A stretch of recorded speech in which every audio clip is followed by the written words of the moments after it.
надо каждый раз организовать такие конгрессы и привлекать своих учеников, привлекать других целителей, из других стран, как вот в этом конгрессе пришли из России, Узбекистана, даже из Министерства Узбекистана здесь участвовали. Они уважают Министерство здравоохранения Узбекистана, тоже участвовало здесь, в этом конгрессе.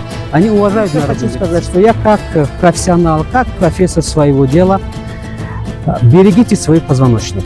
И каждый целитель или каждый врач обязательно должен сказать или направить своего пациента к мануалисту, в первую очередь вправить позвоночник или заниматься легкой физзарядкой. Поэтому надо совместно работать. И мы должны отправлять другим врачам своих пациентов, и другие должны отправлять к мануалистам, к остеопатам. Надо поддержать друг друга.